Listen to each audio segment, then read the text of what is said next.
నమస్కారం. ప్రతిధ్వని కార్యక్రమానికి స్వాగతం. న్యాయం కోసం కోర్టు మెట్లెక్కుతున్న కక్షిదారులకు సత్వర న్యాయం సుదూర స్వప్నమవుతోంది.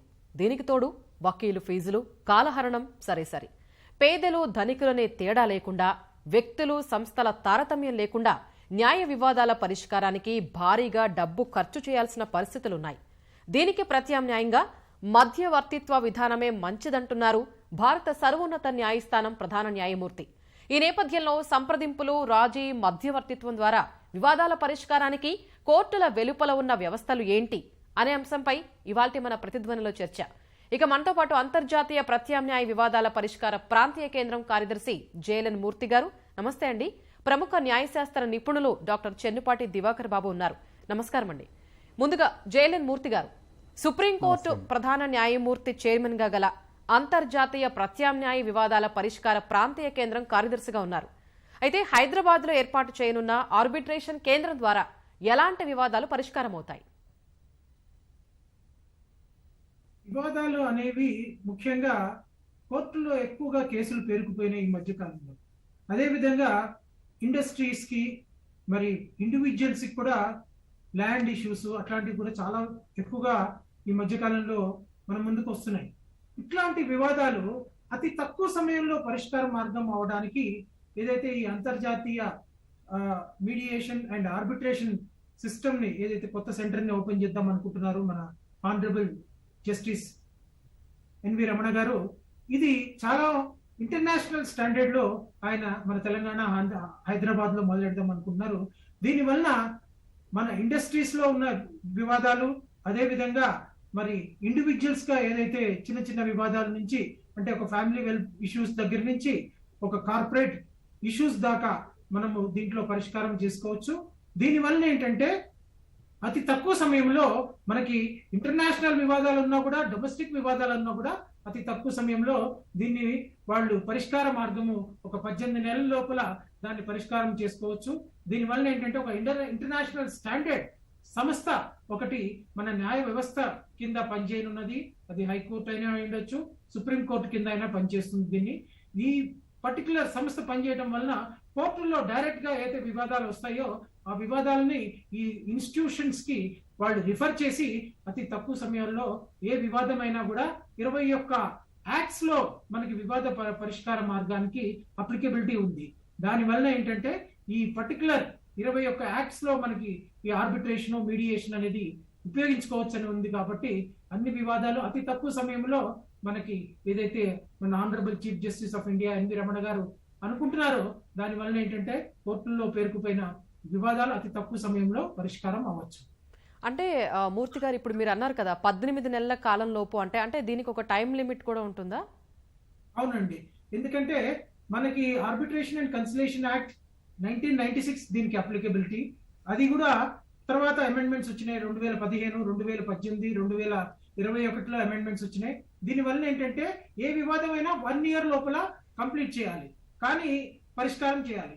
కానీ ఇద్దరు ఒకవేళ వివాదం అనేది పెద్దగా ఉంటే ఇంకొక 6 నెలల వరకు పొడిగించవచ్చు. అంటే మాక్సిమం 18 నెలల లోపల ఈ వివాదాన్ని పరిష్కరించాలి. అదే విధంగా ఒకవేళ దానికన్నా ఇంకా సమయం ఎక్కువ పడితే మళ్ళీ హైకోర్టుకు వెళ్లి చీఫ్ జస్టిస్ గారి పర్మిషన్ తీసుకొని దానికి కొద్ది సమయాన్ని వాళ్ళు తీసుకొని దాన్ని పరిష్కరించుకోవచ్చు. ఓకే. దివాకర్ బాబు గారు, వివాదాల పరిష్కారంలో మధ్యవర్తిత్వం ప్రక్రియ మంచిదని సిజే కొద్ది రోజుల నుంచి చొరవగా చెప్తున్నారు. అసలు న్యాయ సాధనలో ఆర్బిట్రేషన్ కున్న ప్రాధాన్యత ఏంటి?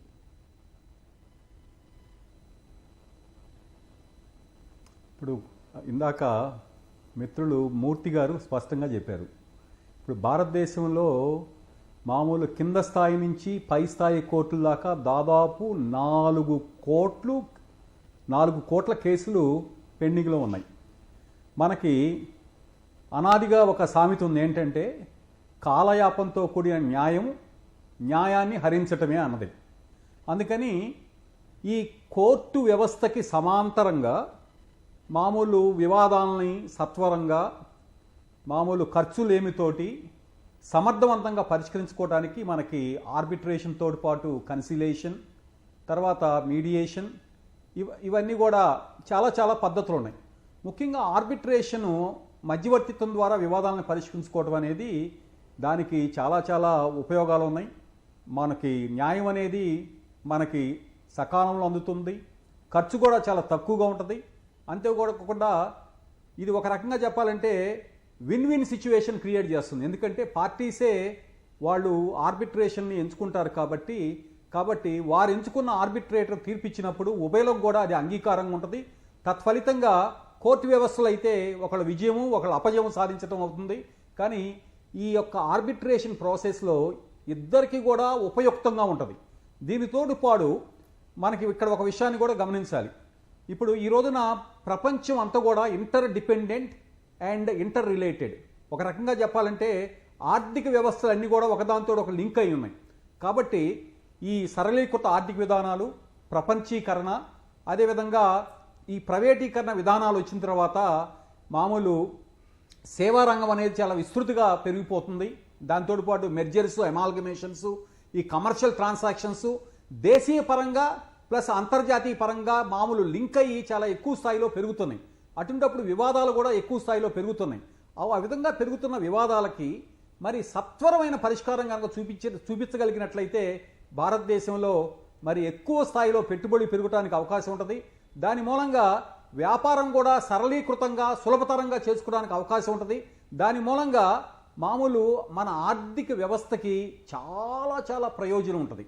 కాబట్టి ఈ విధంగా ఈ ఆర్థిక వ్యవస్థ బలోపేతం కావాలన్నా, బిజినెస్ యొక్క కాస్ట్ని తగ్గించాలన్నా, అదేవిధంగా ఈ ముఖ్యంగా ఏ వ్యాపారస్తుడైనా మరి చీఫ్ జస్టిస్ రమణ గారు చాలా చక్కగా చెప్పారు. ఏ వ్యాపారస్తుడైనా తన వ్యాపారం చాలా సాఫీగా సాగాలి, ఎటువంటి అవరోధాలు లేకుండా సాగాలి, వివాదం వచ్చినప్పుడు త్వరితంగా పరిష్కరించబడాలని కోరుకుంటారు. కాబట్టి దీనికి పరిష్కారం ఏంటంటే ఆర్బిట్రేషన్ వ్యవస్థ. ఈ ఆర్బిట్రేషన్ వ్యవస్థ ద్వారా మరి అది వ్యాపారస్తులు కావచ్చు, కుటుంబ సమస్యలు కావచ్చు, లేకపోతే అది కమర్షియల్ ట్రాన్సాక్షన్స్ కావచ్చు, లేకపోతే సివిల్ డిస్ప్యూట్స్ కావచ్చు. ఈ డిస్ప్యూట్స్ని కనుక ఆర్బిట్రేషన్ కనుక రిఫర్ చేసినట్లయితే మరి టైం బౌండ్ అంటే కాలయాపన లేకుండా సకాలంగా న్యాయం జరగడానికి అవకాశం ఉంటుంది. అదేవిధంగా అది సమర్థంగా న్యాయం జరగడానికి అవకాశం ఉంటుంది. ఖర్చు కూడా తక్కువగా ఉంటుంది. కానీ దీని అర్థం ఆర్బిట్రేషన్ వ్యవస్థలో లోపాలు లేవని కాదు, లోపాలు చాలా ఉన్నాయి. ఆ లోపాలన్నింటినీ కూడా సవరించుకోవాల్సిన ఆవశ్యకత చాలా ఉంది.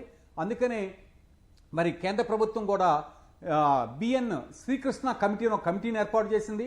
ఆ కమిటీ చాలా సూచనలు రికమెండేషన్లు కూడా చేసింది. కానీ ఆ సూచనలు రికమెండేషన్లు ఇంకా మరి వాటిని ఆమోదించి క్షేత్రస్థాయిలో అమలుపరచవలసిన ఆవశ్యకత ఎంతైనా ఉంది. అప్పుడు మాత్రమే ఆర్బిట్రేషన్ వ్యవస్థ అనేది బలోపేతం అవుతుంది. ఆ విధంగా ఆర్బిట్రేషన్ వ్యవస్థ బలోపేతం అయినప్పుడు మాత్రమే దాని ద్వారా వచ్చే ప్రయోజనాలు అనేవి ప్రజలకి, ఆర్థిక వ్యవస్థకి, వ్యాపారస్తులకి, మిగతా స్టేక్ హోల్డర్స్ అందరికి కూడా మామూలు అవి అందుబాటులో ఉంటాయి.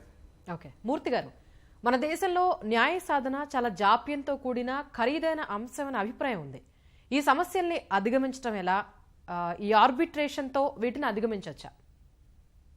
ముఖ్యంగా మన దేశంలో ఉన్న వ్యవస్థ, మనం ఒక డెమోక్రటిక్ కంట్రీ.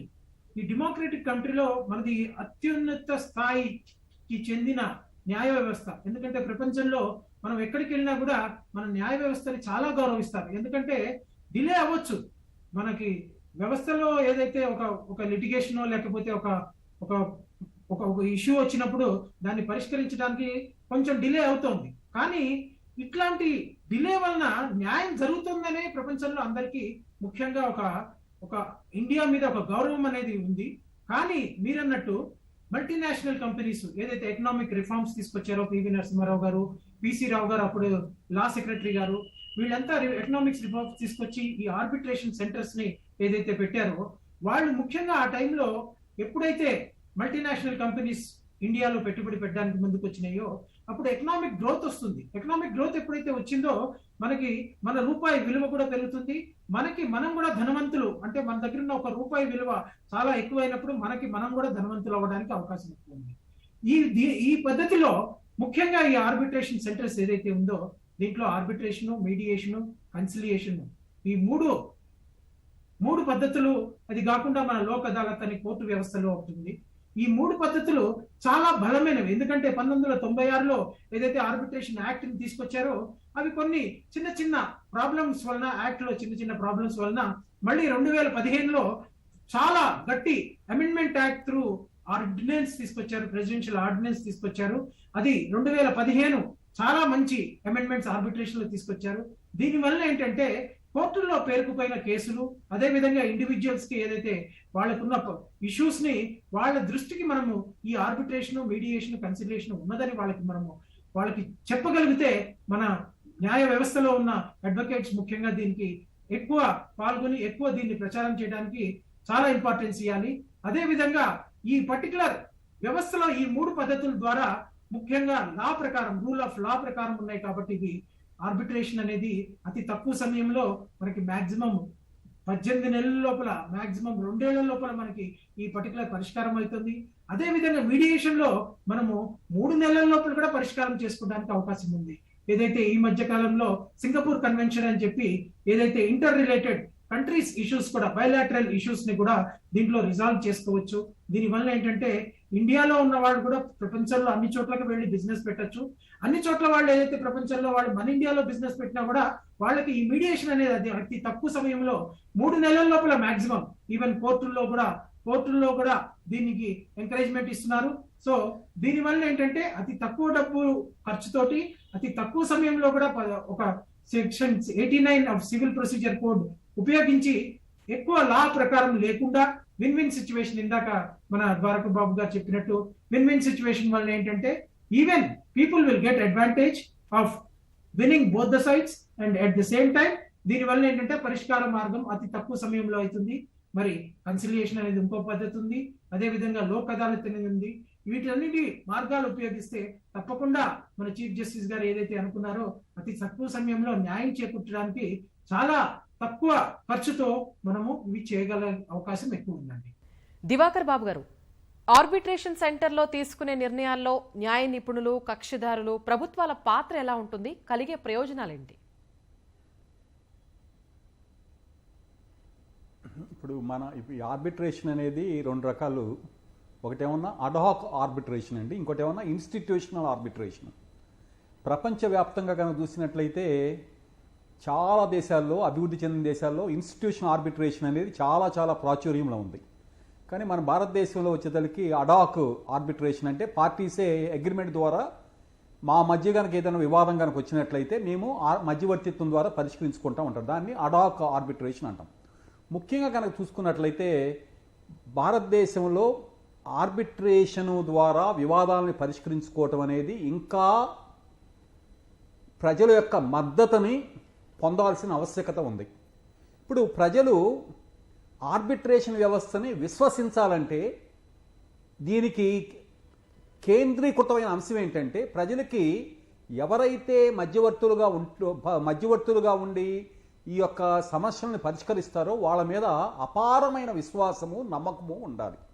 కాబట్టి ఆర్బిట్రేటర్స్గా అపాయింట్ చేసే వ్యక్తులకి తప్పనిసరిగా వాళ్ళకి అక్రిడిటేషన్ అంటే వాళ్ళ యొక్క క్వాలిఫికేషన్ ఏంటి, వాళ్ళ యొక్క నిజాయితీ ఏంటి, వాళ్ళ నిష్కలంకత, ఇవన్నీ కూడా దాన్ని ఒక రెప్యూటెడ్ బాడీ కంపల్సరిగా వాళ్ళకి అక్రిడిటేషన్ ఇవ్వాలి. కానీ దురదృష్టవశాత్తు ఇప్పుడున్న సిస్టంలో ఏంటంటే ఎక్కువ మంది ఆర్బిట్రేటర్స్ రిటైర్డ్ జడ్జెస్, అడ్వకేట్స్, తర్వాత కొంతమంది వ్యక్తులుగా మామూలుగా వస్తున్నారు. కానీ ఈ ఆర్బిట్రేషన్ అంశాలు అనేవి చాలా మటుకి టెక్నికల్ మ్యాటర్స్ ఉంటాయి, చాలా చాలా క్లిష్టతరమైన అంశాలు ఉంటాయి.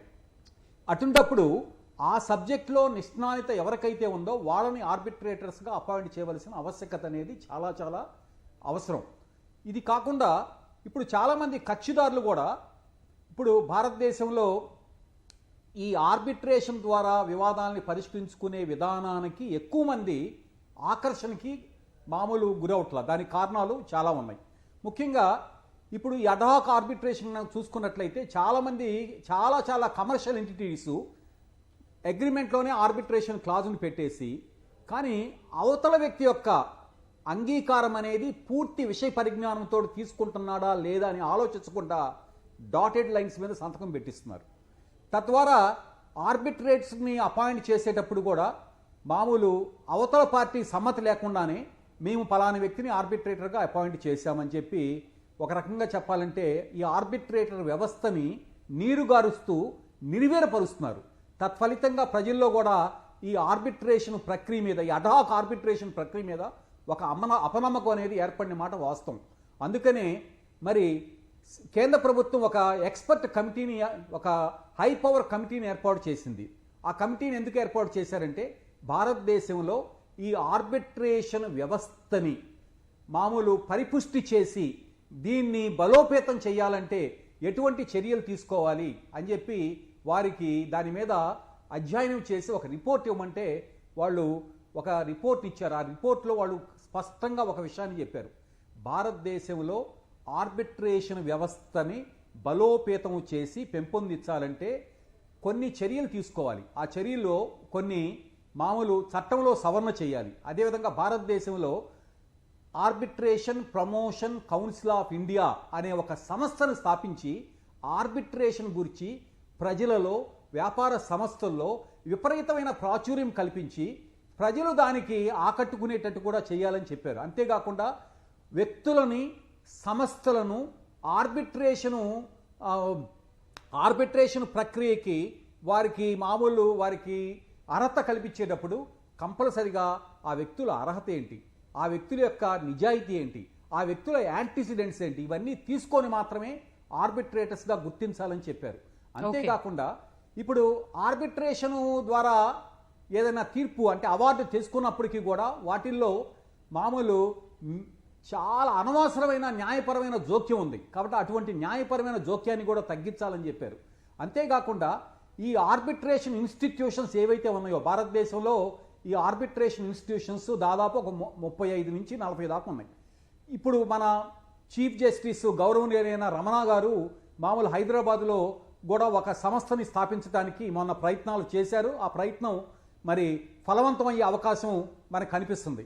అటువంటి సంస్థలు ఇవన్నీ కూడా మామూలు పెట్టినప్పుడు ఇక్కడ కేంద్రీకృతమైన వ్యక్తులు ఎవరంటే ఆర్బిట్రేటర్స్. ఈ ఆర్బిట్రేటర్స్ అనేవాళ్ళు నిష్ణానితులుగా ఉండాలి. దాంట్లో వారికి ప్రాపర్ నైపుణ్యత ఉండాలి. అంతేకాకుండా ఈ ఆర్బిట్రేషన్ ఇన్స్టిట్యూషన్స్ కూడా అవి ఏ ప్రిన్సిపల్స్ తోటి ఈ ఆర్బిట్రేషన్కి వచ్చిన సమస్యల్ని పరిష్కరించాలి, ప్రతిదీ కూడా పారదర్శకంగా ఉండాలి, జవాబుదారుతనంగా ఉండాలి.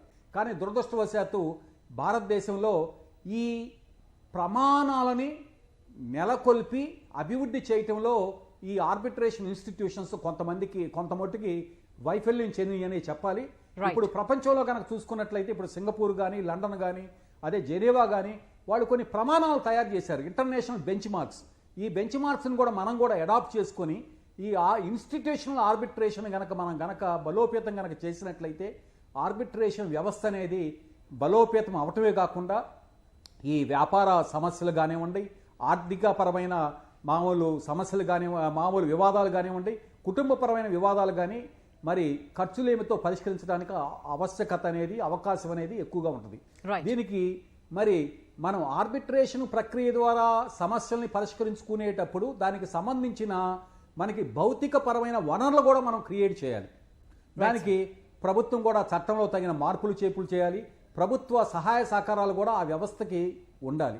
కానీ ఇప్పుడు మనం చూస్తూ ఉన్నాం, గతంలో ఇప్పుడు కొంతమంది ఆర్బిట్రేషన్కి వెళ్ళి తీర్పు తెచ్చుకున్న తర్వాత కూడా కోర్టుల్లో మరి దాని మీద అవార్డులను ఛాలెంజ్ చేయటం, కోర్టులు కూడా కొన్ని సందర్భాల్లో వాటిని మరి కొన్ని అంశాల మీద వాటిని స్వీకరించి మరి కాలయాపనతోటి కూడిన అవకాశం అనేది మన చట్టం కల్పిస్తుంది. ఆర్బిట్రేషన్ ఇచ్చిన అవార్డు మీద మళ్ళీ డిస్కస్ చేద్దాం సార్ పాయింట్ మనం.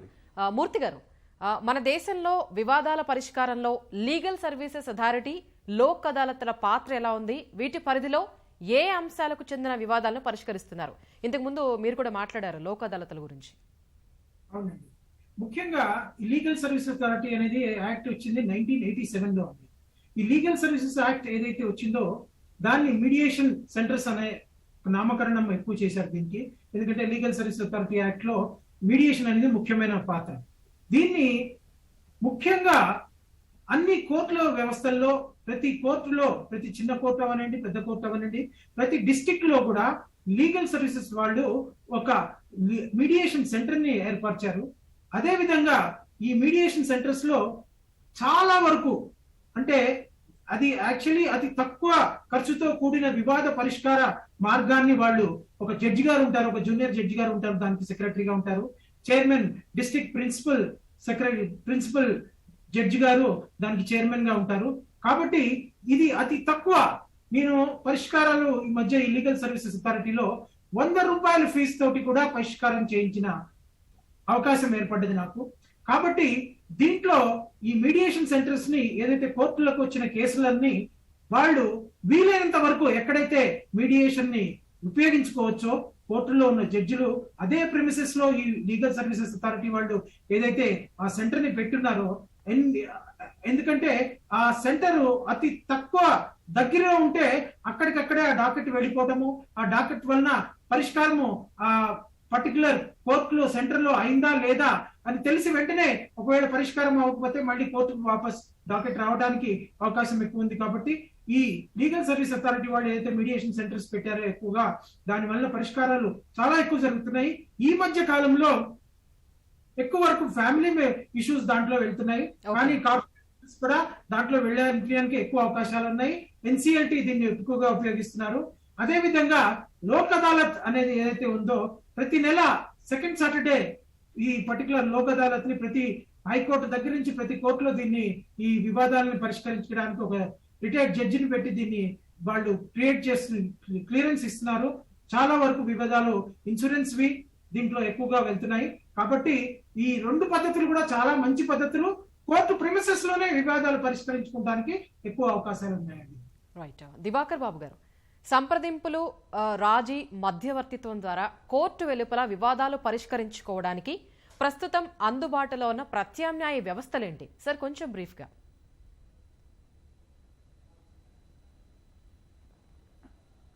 ఇప్పుడు స్వప్న గారు, ఇప్పుడు ఈ కోర్టులకి సమాంతరంగా ఈ వివాదాన్ని పరిష్కరించుకునే ప్రత్యామ్నాయ మార్గాలు అనేది మన ఆర్బిట్రేషన్ అండ్ కన్సిలేషన్ యాక్ట్లో, అదేవిధంగా ఇందాక మూర్తి గారు చెప్పారు లీగల్ సర్వీస్ అథారిటీ యాక్ట్లో ఇవన్నీ ఉన్నాయి. దీంట్లో ముఖ్యమైనవి ఆర్బిట్రేషను, కన్సిలేషను, మీడియేషను, తర్వాత ఇట్లా ఇవన్నీ కూడా ఈ పద్ధతులు ఉన్నాయి. ఇందాక మనకి లీగల్ సర్వీస్ అథారిటీ కింద చెప్పారు దాదాపు కొన్ని లక్షల కేసుల్ని మరి లీగల్ సర్వీస్ అథారిటీ కింద పరిష్కరించడం జరిగింది. ఇంకో వినూత్నమైన అంశం ఏంటంటే లీగల్ సర్వీస్ అథారిటీ కింద గనక మామూలు ఇరువురు పార్టీలు సంప్రదించిన తర్వాత కోర్టు గనక అవార్డు గనక దాని గనక అంటే తీర్పు గనక ఇచ్చినట్లయితే దాని మీద అప్పీల్ చేసుకునే అవకాశం కూడా లేదు. ప్లస్ కోర్టు ఫీజు కూడా తిరిగిస్తారన్నమాట. అదొక మంచి అవకాశం. మామూలుగా మనం కోర్టులో కేసు వేసినప్పుడు కోర్టు ఫీజు కట్టాలి, కానీ ఈ లీగల్ సర్వీసు వ్యవస్థ కింద ఉన్నటువంటి లోక్ అదాలత్స్ అంటే ప్రజా కోర్టులు, అంటే వాటిని ఉపయోగించుకొని గనక ఇద్దరు కనుక కలిసి ఒక పరిష్కారానికి వచ్చినప్పుడు ఆ పరిష్కారాన్ని కోర్టు కూడా గుర్తించి అవార్డుని ప్రకటిస్తుంది. అవార్డు అంటే తీర్పును ప్రకటిస్తుంది. అటువంటిప్పుడు పార్టీస్ కట్టిన కోర్టు ఫీజును కూడా తిరిగి ఇచ్చేయడం జరుగుతుంది. ప్లస్ దాని మీద అప్పీల్ అనేది కూడా ఉండదు. అదేవిధంగా మధ్యవర్తిత్వం ద్వారా అంటే ఇప్పుడు ఒక ఇద్దరు కక్షిదారుల మధ్య వివాదం వచ్చినప్పుడు ఏదైనా మధ్యవర్తిని, వారికి నమ్మకమైన మధ్యవర్తి ద్వారా వారు ఆ సమస్యని మామూలు పరిష్కరించుకోవచ్చు. అప్పుడు మధ్యవర్తి ఇద్దరి మధ్య కూడా ఉన్నటువంటి అభిప్రాయ భేదాలని బాగా తగ్గించి వేసి వారు అంగీకారం రావడానికి ఒక కండుసివ్ ఎన్విరాన్మెంట్, ఒక వాతావరణాన్ని క్రియేట్ చేస్తాడు. దాని తర్వాత కూడా ఆ విధమైన సెటిల్మెంట్ని కనుక కోర్టు కూడా గుర్తిస్తుంది. అదేవిధంగా ఆర్బిట్రేషన్ ప్రక్రియ, ఇవన్నీ కూడా కోర్టుకి సమాంతర వ్యవస్థలాగా పనిచేస్తాయి. వీటి మూలంగా మరి వివాదాలు అనేవి సత్వరంగా ఖర్చులేమితోటి సమర్థవంతమైన న్యాయం అనేది ప్రజలకు అందుబాటులో వస్తుంది. దానివలన కోర్టుల మీద ఏదైతే నానాటికి పెరుగుతున్న కేసు లోడు ఏదైతే ఉందో ఆ కేసు లోడ్ అనేది తగ్గడానికి మరి మార్గం దోహదం అవుతుంది. ముఖ్యమైన విషయం ఏంటంటే ఈ రోజున మనం చూస్తా ఉన్నాం కోర్టుల దగ్గర దాదాపు 4 కోట్ల కేసులు పెండింగ్ ఉన్నాయి. కొన్ని కేసులు అయితే 20 సంవత్సరాల నుంచి 25 సంవత్సరాల దాకా కూడా పెండింగ్ లో ఉన్నాయి. కానీ ఇందాక చెప్పుకున్న మూర్తి గారు చెప్పారు మధ్యవర్తిత్వం ద్వారా కానీ, కన్సిలేషన్ ద్వారా కానీ, మీడియేషన్ ద్వారా కానీ లీగల్ సర్వీస్ అథారిటీ కింద కేసులు అనేది చాలా చాలా వేగవంతంగా పరిష్కరించడానికి అవకాశం ఉంది. ఈ విధంగా కేసులు కనుక వేగవంతంగా పరిష్కారం కనుక అయినట్లయితే మరి న్యాయం అనేది మరి చాలా అందుబాటులో ఉంటుంది ప్రజలకి. తత్ఫలితంగా మరి త్వరితమైన న్యాయం అనేది ప్రజలకి ఎంతో మేలు చేస్తుంది. ఇంకో ముఖ్యమైన విషయం ఏంటంటే ఇక్కడ ఈ త్వరితమైన న్యాయంతో పాటు కూడా ఈ యొక్క వాళ్లే ఎంచుకున్న పద్ధతిలో వాళ్ళు మామూలు వివాదాన్ని పరిష్కరించుకున్నారు కాబట్టి అది ఇద్దరు కూడా సంతృప్తికరంగా ఉంటుంది. Right sir. కాబట్టి ఇవన్నీ కూడా ప్రయోజనాలు ఉన్నాయి. రైట్ సార్, ధన్యవాదాలు సార్. మూర్తి గారు, దివాకర్ బాబు గారు చర్చలో పాల్గొన్నందుకు. మధ్యవర్తిత్వం ద్వారా వివాదాల పరిష్కారం కావాలంటే ఈ ఆర్బిట్రేషన్ సెంటర్స్ ఏవైతే ఉన్నాయో నిష్ణాతులైన ఆర్బిట్రేటర్స్ ఉంటే ఇంకా బలోపేతం అవుతుంది అని చెప్తున్నారు నిపుణులు. అలాగే ప్రజల మద్దతు అనేది కూడా ఈ ఆర్బిట్రేషన్ సెంటర్స్ కి చాలా అవసరమని కూడా నిపుణులు అభిప్రాయపడుతూ ఉన్నారు. ఇది వాటి ప్రతిధ్వని. నమస్తే.